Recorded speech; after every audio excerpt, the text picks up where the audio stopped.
예전에 제가 어렸을 적에 크리스마스 날이 되면 TV를 틀면 아침에 스크루지에 관한 영화나 만화를 이렇게 보여준 적이 많았어요. 요즘엔 잘 그러지 않은데. 근데 저와 연령대가 비슷하시니까 여러분들은 다 스크루지에 대해서 아실 겁니다.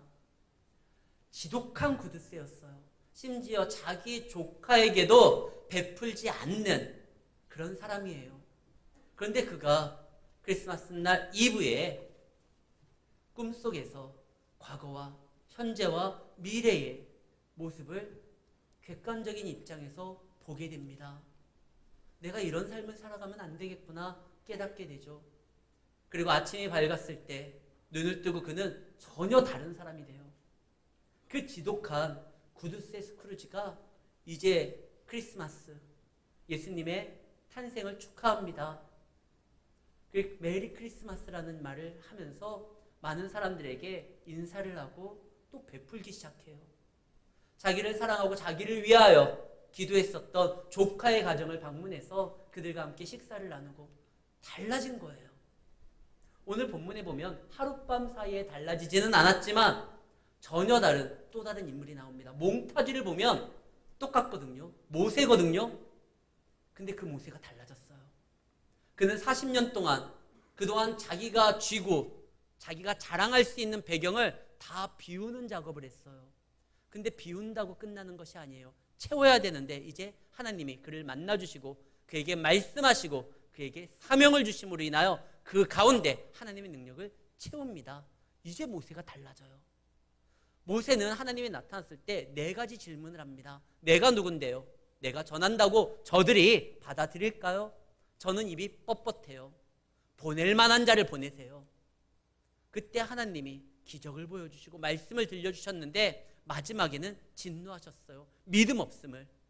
그러나 진노 가운데서도 긍휼을 베푸사 그에게 아론을 다시 보내주시고 가라 명하십니다.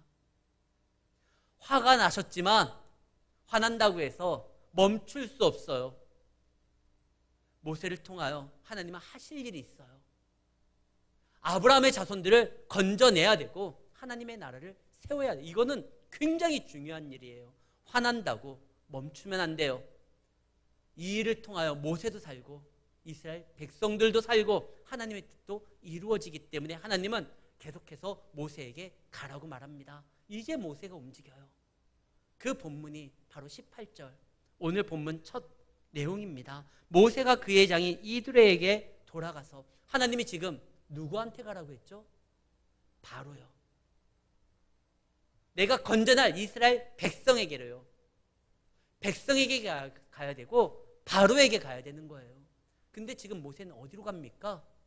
장인한테 가요. 하나님의 명령을 무시하는 게 아니에요. 그 일을 감당하는 데 있어서 그는 양해를 구해야 될 사람에게 양해를 구하기 위해서 가는 거예요. 갑자기 모세가 하나님의 명령을 받았다고 해가지고 그래 나는 가야지 바로에게 이스라엘 백성에게 갔으면 장인어른은 모세가 어디로 사라졌는지를 모르는 거예요. 아니 이 녀석이 어디로 갔지? 혹시나 무슨 사고를 당한 거 아닌가? 근심 걱정할 거예요. 모세는 먼저 장인한테 갑니다. 그 장인이 어떤 장인이에요? 자기가 도망갔을 때 40년 전에 자기를 받아줬고 자기의 딸을 허락함으로 인하여 가정을 이루게 만들었고 자신의 양을 치게 함으로써 그가 한 일원으로 그 공동체 안에서 살아갈 수 있도록 필요를 채워줬던 고마운 분이에요. 그래서 그 장인에게 허락을 구하기 위해서 갑니다. 장인어른, 제가 애굽으로 가겠습니다. 내 형제가 어떻게 살아있는지 확인하기 위해서 가겠습니다. 아니 하나님이 나에게 명했습니다. 갑자기 나타나셔서 이 일을 감당하라고 했습니다. 이러지 않고 이 모세가 제 형제들을 살아있는지 확인 좀 하기 위해서 가겠습니다. 이 말을 해요. 왜 그러냐면 모세가 지금 장인에게 허락을 구하려고 해요. 이건 참 겸손한 모습이에요. 모세가 달라졌어요. 예전에는요 굳이 겸손할 필요가 없었어요. 그가 가진 게 워낙 대단했거든요. 그는 머리도 좋아가지고 말도 잘하고 하는 일도 잘하고 왕궁에서 생활했고 그랬는데 그가 지금 어떠한 일을 행하려고 할 때 그런 가운데서도 누구와의 상의한 적이나 허락받은 적이 없어요. 자기가 잘하니까 주변을 살피고 그리고 자기가 옳다고 하는 행동을 그대로 실행했어요. 애굽 사람을 죽였어요. 그때 죽일 때 하나님 앞에 물어봤나요? 누구하고 상의했나요? 의논했나요? 그런 거 없어요. 그냥 자기 판단이 늘 옳았기 때문에 그렇게 행동했던 그 모세가 이제 장인한테 말을 합니다. 장인어른, 저 좀 가겠습니다. 근데 왜 하나님에 대한, 자기가 본 그 환상에 대한 이야기를 하지 않았느냐? 장인어른은요, 하나님이 누군지를 몰라요. 하나님의 이름도 모르고 하나님의 기적도 본 적이 없어요. 그런 가운데 모세가 얘기하면 아이고 내 사위가 그 떼양볕에서 양을 치다가 얘가 정신이 혼미한 가운데 뭐 헛거봤구나. 모세야, 이상한 소리 하지 말고 일단 좀 쉬어라. 네가 좀 이제 정신이 좀 약간 더운 가운데 혼미했던 것 같아. 이랬을 거예요. 그럼 가고자 하는 일에 있어서 굉장히 지체가 됐을 거예요. 그래서 모세가 자세한 설명하지 않아요. 아직 그것을 믿음으로 소화할 수 있는 능력이 장인에게는 없어요. 그래서 장인어른 제가 애굽에 가겠습니다. 이 말한 거예요. 겸손이 뭔지 아십니까? 그냥 낮은 자세를 취하는 게 겸손의 전부가 아니에요. 겸손은 내 주변에 있는 사람들을 살피는 게 겸손이에요. 내가 아무리 옳은 행동이라 할지라도 내 결정에 따라 내 주변 사람들이 어떠한 영향을 미치는지 그것을 살피고 행동하는 것이 그게 겸손이에요. 성경을 한번 볼까요? 수넴 여인이라고 있어요. 이 여인은 믿음이 너무나 좋은 여인이에요. 엘리사 시대 때는 하나님을 조롱하는 사람들이 주변에 많았어요. 그래서 엘리야가 지나가다가 엘리야야 올라가라 하면서 엘리야를 좀 자극하는 사람들이 있었을 때 엘리야가 거기에 정말 화가 나가지고 곰들이 나와서 그 불량대들을 이렇게 처리했었던 적도 있어요. 하나님의 선지자를 놀리는 그런 분위기예요. 근데 이 수넴 여인은 하나님의 사람을 굉장히 귀하게 여깁니다.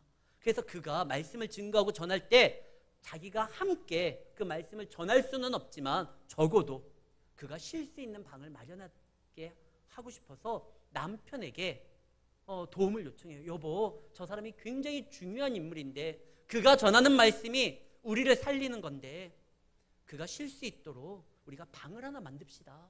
그래서 방을 만들어줘요. 이것이 엘리사에게 너무나 큰 위로가 됐어요. 얼마나 좋은지 엘리사가 야, 저 여인에게 뭔가 해주고 싶다. 근데 뭘 해줄까? 그래서 불러요. 당신이 뭘 원하든지 내가 다 해줄 수 있다. 근데 이 여인이 아유 선지자님 저는 족합니다. 부족한 게 없어요. 괜찮습니다. 근데 그 여인에게 한 가지 부족함이 있었는데 그게 바로 자녀였어요. 그래서 엘리사가 아 그래 그 여인 다시 불러와라. 내년 이맘때 네가 아들을 낳을 것이다. 그 아이를 품을 것이다. 선지자여 놀리지 마세요. 근데 그 여인이 아이를 품습니다. 근데 이 아이가 자라나요. 자라나는데 얼마 되지 않아서 아직 아이가 아장아장 걸어다니고 아빠 따라 그 일터에 좀 나갈 수 있는 아직 어린아이예요. 품에 안을 수 있는. 근데 이 아이가 갑자기 아 머리야 하면서 쓰러져요. 이 아버지가 깜짝 놀라서 이 아이가 더위 먹었나 보다 싶어가지고 사환에게 자기 종에게 빨리 그 어미에게 데려가라. 좀 쉬게 해라. 아버지는 크게 생각 안 했어요. 이 뭐 엄청난 병이라고 생각 안 했어요. 근데 이 아이가 어머니 품에 안기자마자 시름시름 하더니 죽었어요. 너무 충격적인 일이에요. 그때 이 여인이 어떻게 하느냐? 이 아이는 이 자리에서 끝날 아이가 아니다. 왜?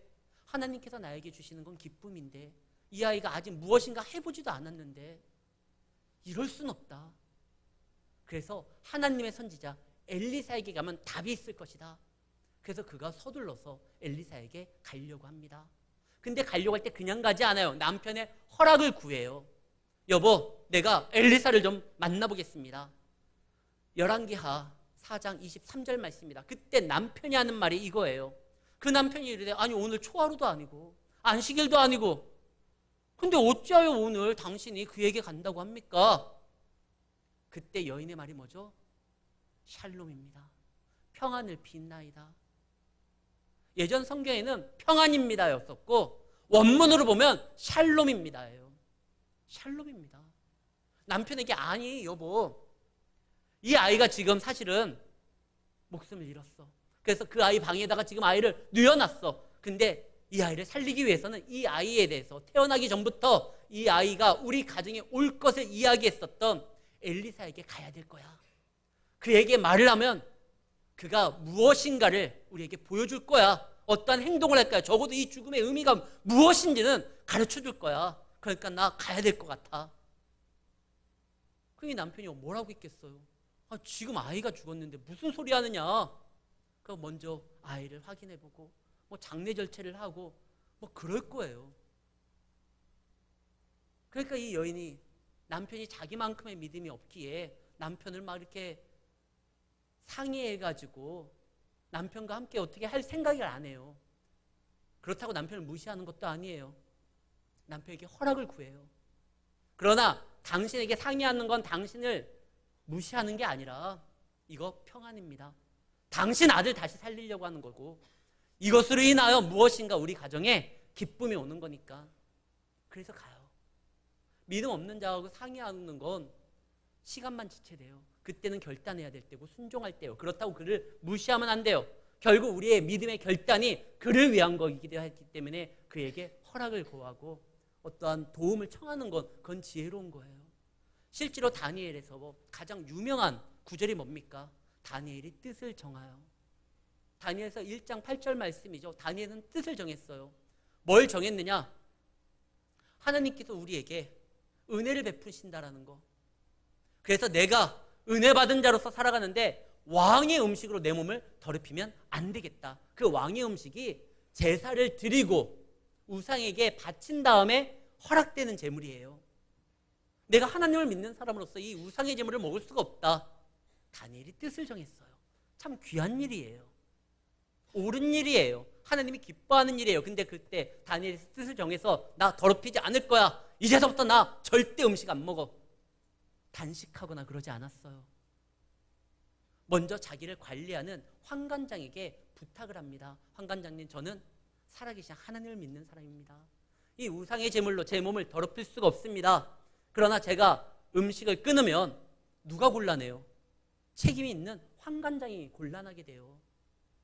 그러니까 우리에게 열흘간의 이것을 증명할 시간을 좀 주십시오. 우리에게는 식물을 주세요. 그래도 우리가 뭐 파리해지거나 뭐 영양실조로 쓰러지거나 이런 일이 없다고 하면 우리가 원하는 바를 좀 들어주십시오. 이 환관장이 사실 안 들어줘도 되거든요. 이것들이 지금 배에 기름이 차서 그렇구나. 이것들이 굶어봐야 되지. 그래가지고 막 길들이기 위해서 또 이 아이들에게 다른 액션을 취할 수도 있었는데 환관장이요. 그 말을 듣고 그래? 알았다. 열흘간만이다. 기회를 줬는데 열흘 후에 어때요? 피부도 뽀송뽀송하고 뭐 괜찮아지는 거예요. 나중에 이것을 허락했던 환관장에게도 좋아요. 왜? 자기가 특별히 관리했었던 다니엘과 그 세 친구들이 남은 모든 사람들보다 더 뛰어나다고 했어요. 그러니까 이 환관장도 으쓱해질 거 아니에요. 다니엘이 자기가 생각하는 바가 있었지만 자기의 결정으로 인하여 누군가가 또 곤란해지면 안 되기 때문에 겸손하게 허락을 구한 거예요. 느헤미야도 마찬가지입니다. 느헤미야도 소식을 들어요. 자기가 너무나 사랑하는 이스라엘, 그 예루살렘이 무너졌다라는 이야기를 들어요. 약탈이 막 된다는 소문도 들어요. 너무 그것이 마음이 아파요. 그때 어떻게 합니까? 그가 하나님 앞에 기도합니다. 그리고 왕에게 도움을 구해요. 왕이요, 내 나라가 무너졌다고 합니다. 황폐해졌다고 합니다. 예배를 못 드린다고 합니다. 저로 하여금 가서, 왕이 기뻐한다고 하면 가서 성벽을 좀 쌓게 해주세요. 왕이 허락하면서 가요. 그때 느헤미야가 기도하면서 나아갔을 때 왕이요, 그걸 사실 허락해주지 않을 확률이 훨씬 많았어요. 왜? 그때 느헤미야는 뭐 했던 사람이에요? 왕의 술 맡은 관원이에요. 왕의 측근으로서 왕과 함께 지혜를 나누는 사람이고 왕의 어떠한 신변의 위협을 먼저 사전에 살피는 사람이 느헤미야예요. 그를 먼 곳에 보낸다? 왕으로서 그걸 허락하지 않을 확률이 훨씬 많아요. 근데 느헤미야가 기도했고 겸손하게 그것을 구했었을 때 하나님은요, 그 겸손하게 하나님 앞에 기도하고 나아가는 자의 길을 열어주시는 거예요. 오늘 본문도 마찬가지예요. 이드로는, 장인어른은 아직 잘 몰라요. 하나님이 그 사위의 일을 통해서 어떠한 일을 벌이실지를. 그래서 얘기를 해요. 장인어른, 제가 좀 가야 되겠습니다. 아니, 왜 내가 너에게 섭섭하게 한 거 있냐? 갑자기 왜 내 딸과 눈에 넣어도 아프지 않는 내 두 손주들을 데리고 간다는 말이냐? 가려면 너 혼자 갔다 와라. 이게 정상이거든요. 근데 이렇게 하나님의 명령에 따라 겸손하게 행동하고 움직이는 자에게 하나님이 아까 다니엘도 느헤미야도 이야기했던 것처럼 놀라운 일들을 벌여줘요. 이드로가 무슨 말을 하냐면 18장 마지막에 모세에게 뭐라고 말합니까? 평안히 가라라고 말을 해요. 성경에서 평안히 가라라고 선포하는 말은 총 11번 등장해요. 물론 창세기에도 평안, 샬롬이라는 말이 나오지만 이렇게 평안히 가라고 선포하는 말은, 축복을 비는 말은 이때가 처음이에요. 성경에서 처음으로 평안할 것을 증명하고 선포하는 얘기는 이때 처음 나와요. 신약에는 5번 나와요. 예수님이 말씀하시는 거예요. 그 혈루병 여인에게 평안히 가라. 바울도 평안히 가라. 이 믿음의 우리 선조들이 했던 말을 누가 먼저 하느냐? 야, 하나님은 아직 알지 못하는, 그러나 모세가 들어야 돼, 그 말을 하게 만들어요. 우리는 겸손해야 돼요. 내가 어떠한 결정할지 내가 뭐 판단하고 내가 기도했고 하나님이 나에게 이런 뜻이 있으니까 천상천하 유아독존, 이것은요 기독교에서 사용할 말이 아니에요. 하나님께서는 우리로 하여금 더불어서 움직이게 만듭니다. 하나님이 모세를 뺀 이유가 뭐예요? 모세에게만 복 주기 위함이 아니라 모세를 통하여 복을 세상에 흘리기 위함이었어요. 내가 너로 복의 근원이 되게 만들겠다. 우리는 하나님을 사랑하고 하나님께서 당신의 형상으로 만드신 그 수많은 하나님의 사랑이 필요한 자들, 그들에게도 하나님의 뜻을 증거하기 위해서 겸손한 자세가 필요합니다. 예수님이 뭘로 오셨죠? 평화의 왕, 그리고 겸손한 모습으로 겸손의 왕으로 오셨어요. 그래서 모든 사람들을 하나님의 은혜를 경험하게 만드신 거죠. 모세는 예전과는 달라요. 예전에는 하나님이 분명히 불렀고 난 기적도 받고 내 사명이 뭔지 알았으니까 간다 하고 갔을 거예요. 근데 이제는 그 모세가 하나님으로 인하여 변화됐기에 겸손한 자가 되었어요. 이게 굉장히 큰 차이예요. 그가 겸손하냐 아니냐, 이것이 나중에 모세의 사역을 보면 모세가 이스라엘 백성들을 이끌고 광야에서 했던 모습은요, 그가 겸손했기에 이스라엘 백성들이 하나님의 진노 가운데서도 멸하지 아니하고 살리게 만듭니다. 성경에 기록되어 있죠. 온 지면에 가장 온유한 사람은 모세였어요. 이건 하나님이 인정했어요. 내가 온 지면에 가장 온유한 사람 모세를 알고 있으니. 그리고 그 모세가 하나님의 사랑을 받은 걸 겸손했기에 그와 함께하는 사람들에게 흘려보냄으로 인하여 그들을 하나님의 군대로 만들게 되었던 겁니다. 자, 이제 모세는 겸손했어요. 근데 겸손하지만 두려움은 여전히 있어요. 모세가 하나님 앞에 질문했을 때 어떠한 두려움이 있습니까? 내가 누군데, 내 능력이 약한데, 그리고 내 이야기를 들을 이스라엘 백성들이 과연 제대로 반응해 줄까? 이거에 대한 두려움이었어요. 근데 하나님이 그 두려움을 해소시킵니다. 기적도 보여주고 말 잘하는 아론도 붙여주고 이제 가라. 근데 가만히 생각하니까 모세가요, 실력이 없어서 애굽에서 나온 겁니까? 모세가 말을 잘하지 못해서 애굽에서 나온 겁니까? 아니에요. 성경에는 모세는 말도 잘했고 능했다고 되어 있어요. 배경도 빵빵해요. 내가 누군데 나는 실력이 없어서 가는 거 두렵습니다. 근데 가만히 생각하니까 애굽에서 나왔을 때는 실력이 없어서 나온 게 아니라 자기를 죽이려는 자를 피해서 나온 거예요. 아차 싶은 거예요. 내가 하나님 앞에 계속 질문을 했는데 내가 이 얘기를 안 했네. 나를 죽일 자가 있는데 어떻게 내가 갑니까? 이 말을 했어야 되는데. 그래서 모세가 아직 머물고 있어요. 그때 하나님이 19절 다시 나타납니다. 다시 말씀하시되 이르시되 애굽으로 돌아가라. 내 목숨을 노리던 자가 다 죽었느니라. 모세야, 너 그거 지금 걱정하고 지금 머뭇거리고 있지? 가라. 이미 너의 생명을 찾으려고 하는 자들 다 정리됐다. 가라. 이제 모세가 그걸 가지고 다시 움직입니다. 그래요, 가겠습니다. 하나님이 정리하셨다니까. 그래서 모세가 이제 자기의 아내와 두 아들들을 데리고 나아갈 때 손에 뭘 쥐고 있어요? 하나님의 지팡이를 손에 잡았더라. 겸손했던 모세, 그 겸손했기 때문에 이제 하나님을 의지할 수가 있는 거예요. 하나님의 지팡이, 이 지팡이는요 그냥 지팡이가 아니에요. 원래 이 지팡이는 그 밑에 뭐라고 써 있냐면 메이드 인 미디안이라고 써 있었을 거예요. 시장에서 샀으면 뭐 장인의 손길에 의해서 만들어졌을 거고, 아니면 자기가 그냥 할 일 없으면 깎았다고 하면 어쨌든 미디안에서 자기가 제작했거나 주문했거나 뭐 구매했거나 그래서 쥐어진 거예요. 근데 지금 모세가 꽉 잡고 있는 이 하나님의 지팡이는 뭐예요? 하나님의 능력으로 이게 자기 손에 쥐어진 거예요. 오늘 말씀 한번 볼게요. 다시 20절 굉장히 중요해요. 모세가 무슨 지팡이를 잡아요? 하나님의 지팡이를 손에 잡았더라. 원래 자기 거잖아요. 근데 오늘 본문엔 뭐라고 되어 있어요? 하나님의 지팡이예요.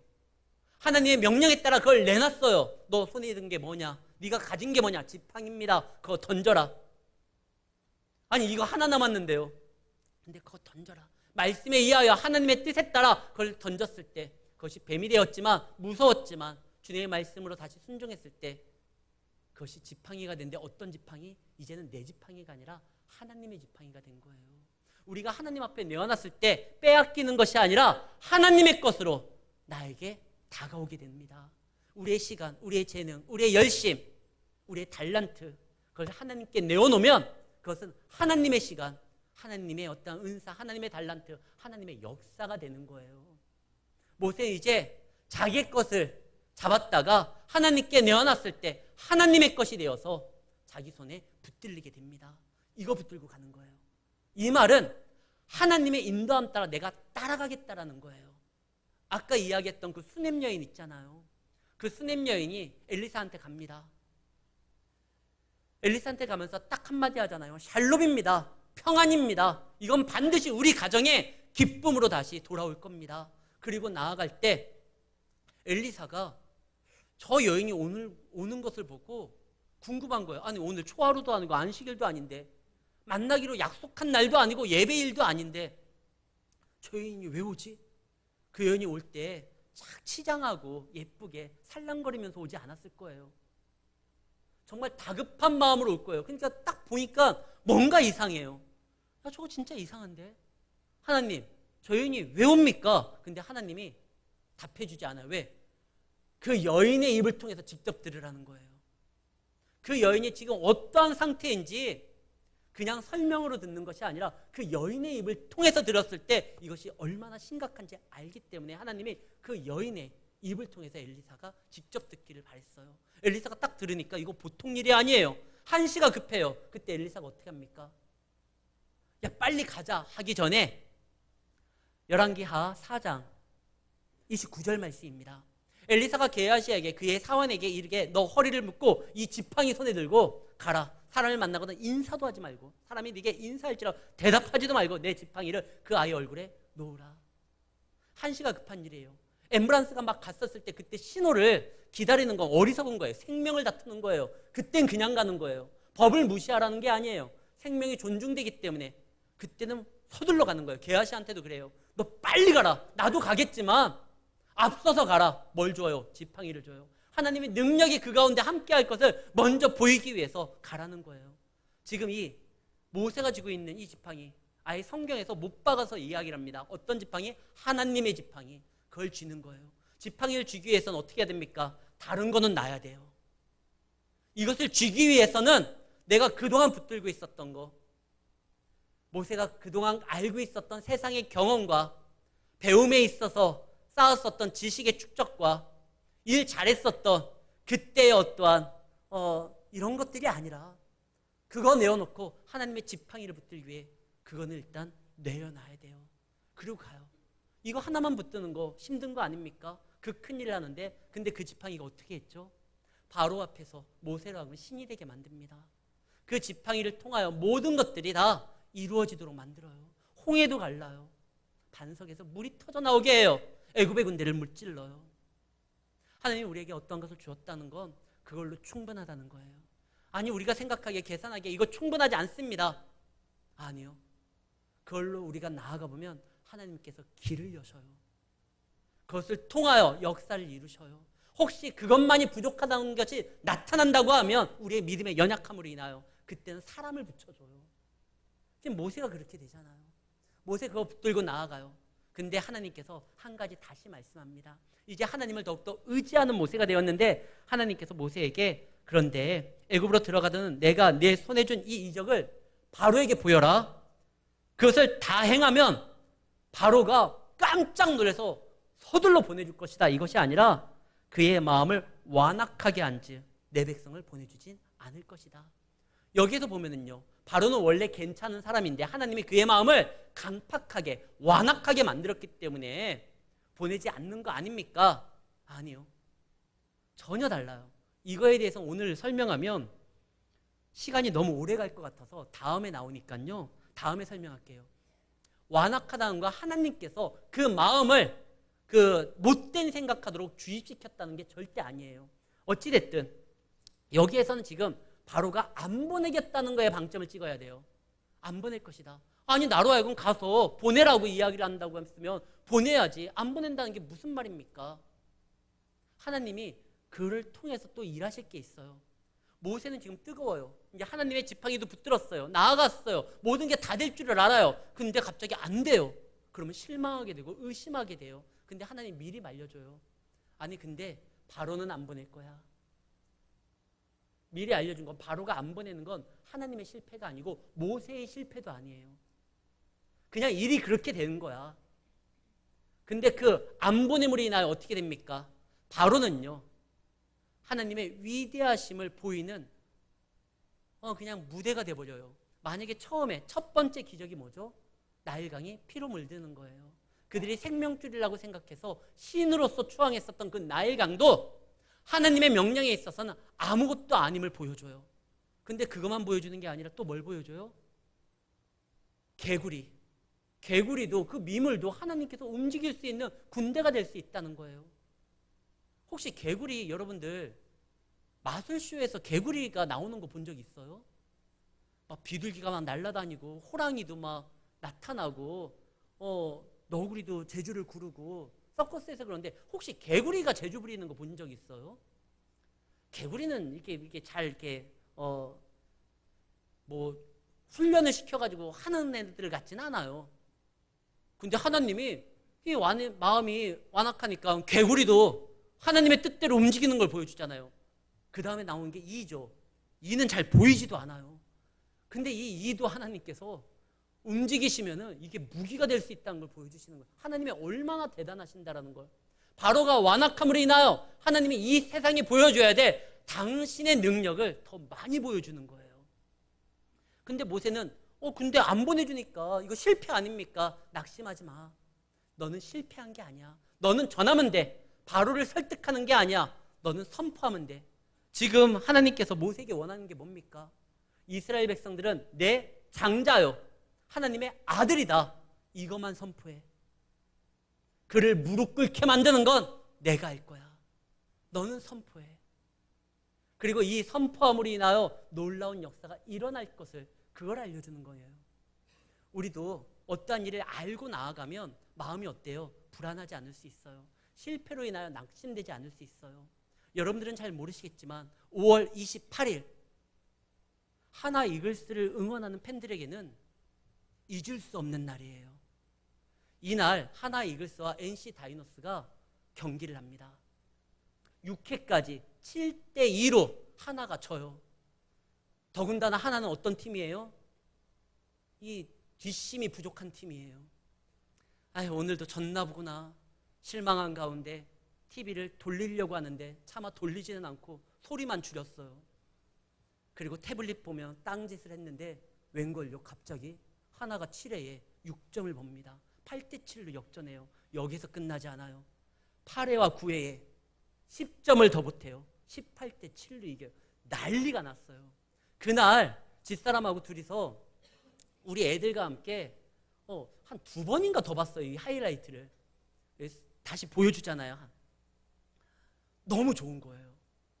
경기가 7대2로 질 때까지만 해도 진 줄 알았어요. 근데 이제 이긴 것을 안 다음에 보니까 점수가 나도 그래 곧 역전되리라. 이 마음이 편한 거예요. 승리를 알고 있으니까. 우리가 결과를 알고 있으면 과정에서 어려움도 견뎌낼 수 있어요. 야고보서 1장 12절에 보면 성도가 나아가야 되는 그 결과의 끝이 무엇인지를 알려주고 있습니다. 시험을 참는 자는 복이 있나니 이는 시련을 견디어낸 자가 주께서 자기를 사랑하는 자들에게 약속하신 생명의 면류관을 얻을 것이기 때문이라.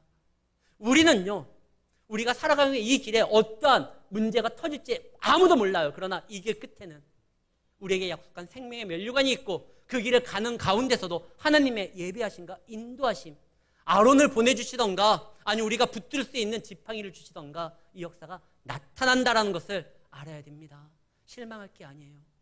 앞으로 우리가 살아가는데 또 어떠한 코로나가 2가 나올지 아니면은 IMF가 또 어떻게 될지 아무도 몰라요.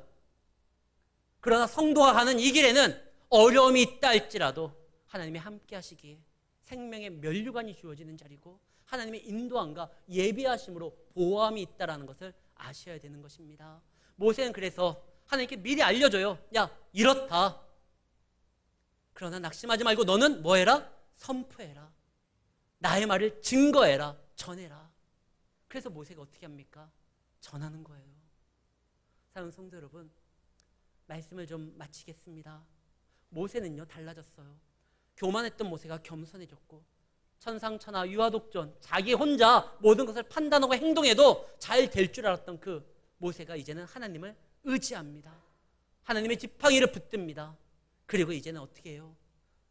보내주지 않을 것을 알면서도 바로 앞에 서서 하나님의 말씀을 선포하는 담대하게 됩니다.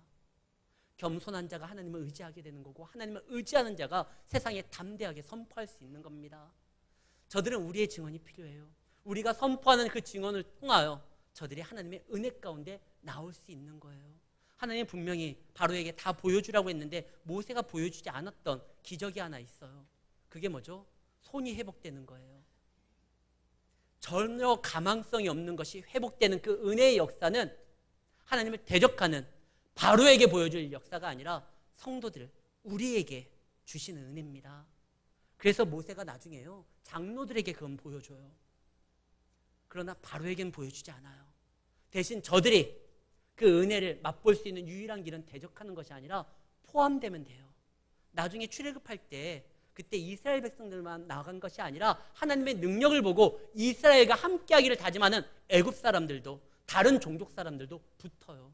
그들은 회복이 되는 경험을 체험하게 됩니다. 우리가 증거할 때 세상이 대적하면 이 은혜가 저들에게 다가가지 않아요. 그러나 우리가 끊임없이 증거할 때 하나님의 뜻에 따라 우리가 사랑하고 그들의 이름을 부르면서 기도하는 저들이 우리의 모습을 통하여 하나님을 알게 되고 돌아오게 되면 저들도 회복되는 거예요. 세상은 기적으로 변화되지 않아요. 하나님의 말씀으로 변화된 우리를 통하여 저들이 하나님을 알게 되는 거예요. 그래서 예수님이 제자들에게 내가 너에게 가르쳐 분부한 모든 것을 지키게 하라. 그 제자들, 예수님을 배신했던 제자들이잖아요. 근데 하나님을 만나고 부활하신 예수님을 만나고 변화된 제자들이 나아가니까 3,000명이 돌아오는 역사도 일어나잖아요. 변화된 우리가 나가야지만 세상이 우리를 통하여 하나님을 알게 됩니다. 기적보다 여러분들이 하나님을 알고 믿고 나아가는 것이 그게 진짜 기적이에요. 여러분들 전하십시오. 겸손하게 하나님을 의지하며 담대하게 전했을 때 역사는 일어납니다. 이번 한 주 주님으로 인하여 승리하는 우리 성도님들이 되시기를 예수의 이름으로 축원합니다.